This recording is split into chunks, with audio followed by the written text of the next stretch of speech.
Mike's Daily Podcast. Hi there, I'm Mike Matthews. This is a podcast that I've been doing for a little while. Let's see, about 8 years. We're at episode 1784, 1784. And last show, I had this beautiful picture. You can see it at mikesdailypodcast.com of the Bay Bridge. And we are so lucky in the Bay Area to be able to Mike's Daily Podcast. See some truly beautiful sights all around the Bay Area. And we need to get out more often. Mike's Daily Podcast. And check this stuff out. Yeah, it is a neat thing. And I know I got this wanderlust I need to go check out. So I'm going to sing to you this song. And then you'll see I have something to say about a guy named Lee. Steve King, Mike's Daily Podcast. He's a U.S. representative of Iowa. And apparently he's been removed. Mike's House Republicans. Daily. That'd be the House of Representatives. Podcast. A panel voted today. Yeah. Or yesterday to keep Iowa Representative Steve King off House committees after he last week questioned if white supremacist was offensive. I don't like to read news stories live on my podcast, but that's what happened. Steve King. So not Stephen King, not the author that scared the crap out of you with The Fog and with Drew Barrymore setting things on fire and clowns. No, this is a little thing different. So what we have is that happening, and I don't know. Is that something? I mean, the House of Representatives is huge. So many members. So you're going to get some interesting folks on that thing. And Stephen King represents the extreme, I guess. I never paid much attention. I'm not from Iowa. I've been there once. I remember a lot of corn. I remember I worked on a farm for a summer. And we did this thing called walking beans, where you walk along where the beans are growing. I guess we were growing soybeans. And sometimes in a nearby crop. And here's today's podcast picture. A corn crop. Some of the corn ends up falling over, the seeds somehow blow over, and they're whatever. Somehow corn starts to grow where the beans are. And that messes everything up. So you got to walk the beans and pull the little corn stalks that are growing. I found that fascinating. Plus, there were super nice people. Hey, Steve King's mom is named Mildred, just so as you know. And now we have, let's see, a new attorney general. This was interesting. Is it the guy? Yeah, he used to be with the first Bush. That's how far back this goes. William Barr. He was like 41 when he was the attorney general for H.W. Bush. And now, because there's the last guy, what was his name? Matthew Whitaker was attorney general for a little bit after Jeff Sessions stepped down. And there's just all kinds of questions about him. His background wasn't that, he didn't have that rich, apparently, of a background to really make him attorney general, make him appropriate for that role. And the Democrats are raving, it's unconstitutional. So, and he was opposed by over 400 ex-Justice Department employees, really, for being made an attorney general, appointed attorney general.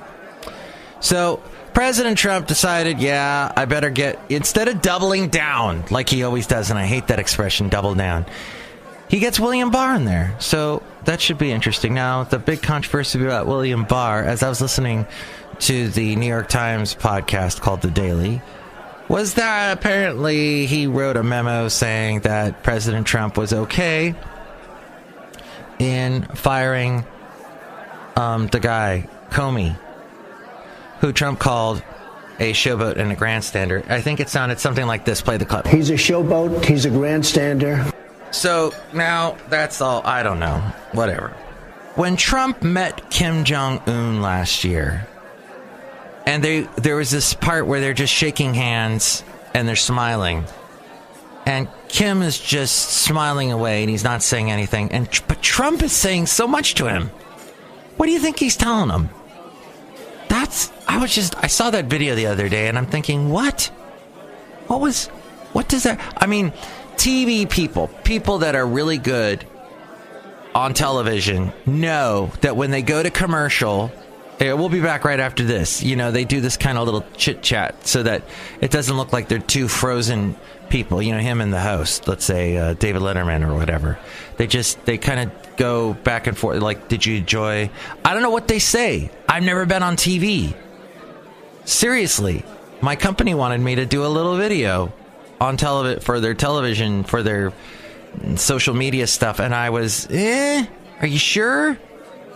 I've got a face for radio. I got a face for podcasting. I don't think this is the best.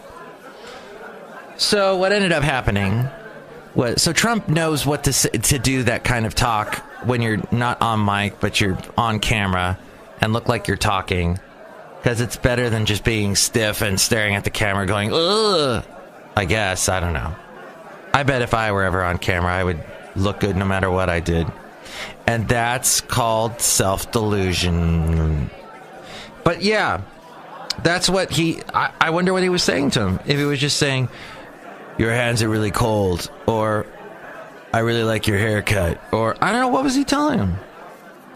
So this is now, we're halfway through January, believe it or not. We missed 111 last week. I forgot to mention that was Friday. I forgot to mention that was 111 day.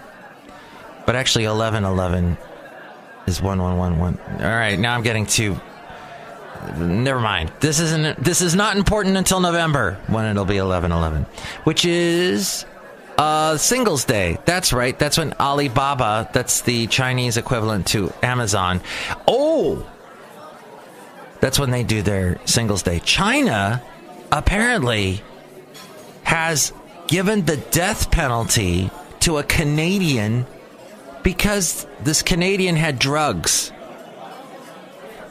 And Canada is warning fellow Canadians, do not go. If you go to China, we strongly dissuade you from going there.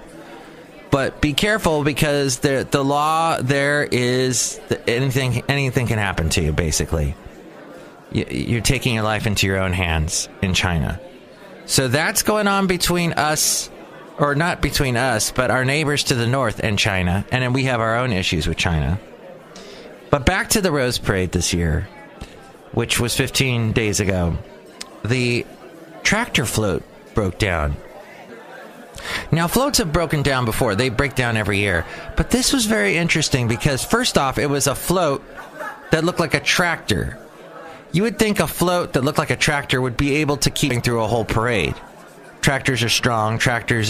They move. And this tractor decided not to move and just stop. So it had to be towed by a tow truck towing the tractor. There's some weird irony going on, but apparently this float would not move, and it stopped the parade. And I love the modern age. I used to sit and watch the Rose Parade. I've actually been to the Rose Parade several times. When I was younger, I had a really great aunt that would take me to Sierra Madre towards the end of where the parade goes in Pasadena.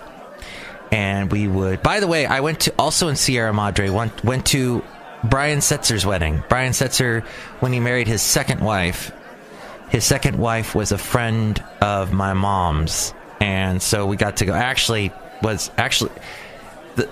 Brian Setzer's ex-wife now, his second wife, I grew up with. There's actually a photo of us at like 1 year old taking a bath together. And yeah, we were pretty good friends. We'd see each other now and then because our moms were friends, is what I should say. So we got to go to the wedding, my mom and I. And actually, at this point, the girl, her name's Christine, she did not really even remember me. But I did get to see Brian Setzer and the guy, was it Lee? Oh, what were the Slim something? There's the three guys from the Stray Cats. They were at one point just hanging out there at this beautiful mansion in Sierra Madre where they filmed parts of Clueless, if you ever saw that movie, with Alice, that lady, the blonde, that I can't remember her name now. Oh, and Paul Rudd was in that too. Crazy. So what ended up happening was I see the three guys from the Stray Cats smoking cigars together. And I went up to them and I fumbled through some kind of, hey, hi, Mike, congratulations on your wedding. You guys are all awesome. And they're like, thank you, go away. But yes, that was the Brian Setzer wedding. Ta-da! That's what I remember of it. And I remember there was a lot of sunflowers. I remember they wanted to, it was outside on a beautiful summer day, and they had this leopard skin runner that everybody was supposed to walk down to the, well, wherever, with the pulpit where the minister was burying them. But it was a very slick runner because it was made of this leopard skin type stuff. And the bride-to-be was walking down it, and she totally slipped on it. I remember that part. And I remember immediately after the wedding, that if this was any harbinger of what was to happen, I remember I had to get something out of the car. And I'm walking out, and I'm walking past the entrance to the place, and there is the newly wedded bride and groom frickin' yelling at each other, totally screaming at each other. And I remember the wife, my old friend from way back, Christine, the new bride, the new wife, was totally yelling at Brian Setzer, saying, "You're such a kid, you're such a baby, you're such a petulant child," something to that effect. And I thought, oh, that's probably not a good thing. But it was a fun day. I remember seeing the band, I think they're called the Royal Crown Review. They performed there that day, just in a little spot. They just set up a microphone and the band just started playing. It was a wonderful day, warm memories that my mom and I still talk about. So back to the Rose Parade. We used to go see that all the time, and now I don't have to sit through all the commercials on TV because they just upload the whole parade to YouTube, and you can watch it after the fact and then see Lisa Gibbons trying to stretch for time because the darn tractor float broke down. And I don't remember ever seeing that to that extent. Like, floats would break down, but they kept them moving. They just hooked up. They had tow trucks ready, and they'd keep them going. But this thing just stopped the whole parade. So they're vamping, they're talking, they're stretching for time. They're just trying to improvise and trying to come up with stuff because the script writer for the show, they have these people that have all these factoids and whatnot that they just have. The anchors continue to read. Lisa Gibbons had nothing else to read. And I mentioned Lisa Gibbons so much because she was big on radio for a while. And she was on, Entertainment Tonight, like weekends with John Tesh back in the day. And they're just stretching and stretching for time. And I think at the end they just said, forget it, we're done. And that was the end of the parade. Very interesting year. Pasadena. The times in our past. Well, that's the podcast today. I didn't even get to say hi to some people. Here they are. Let's go outside a Café Anyway, where we bring you Mike's Daily Podcast somewhere in Podcaster Valley.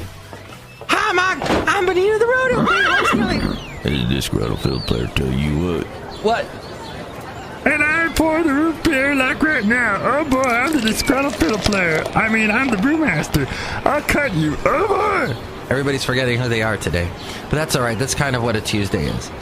Next show, it'll be the wonderful Madame Rootabega, Valentino, and Bison Bentley. I'll tell you what the podcast picture is in just... Oh, wait, I know what it is. This is... I think this was taken 4 years ago. I will have the exact time for you after Ariel says all her stuff. And don't forget, you can see this picture at mikesdailypodcast.com. A river of chocolate. Where was this at? Willy Wonka's chocolate... in Arizona. Arizona Highway. Wow. 3,500 gallons of chocolate spilt. Yikes. So This podcast picture is one of the amazing, beautiful copper-type things that create the beer at Anchor Steam Brewery, which now you have to pay for the tour. But back then, when I took this picture, you didn't. And I took this tour around this time. I'll tell you the exact amount of years ago, right after Ariel. Have a great day. Mike's Daily Podcast is written and produced and performed by Mike Matthews. His podcast is super easy to find. Download or listen to his show and read his blog at mikesdailypodcast.com. Email Mike now at mikesdailypodcast@gmail.com. See you tomorrow. Bye. 9 minus 2. Oh, wow. 7 years ago. Jeez.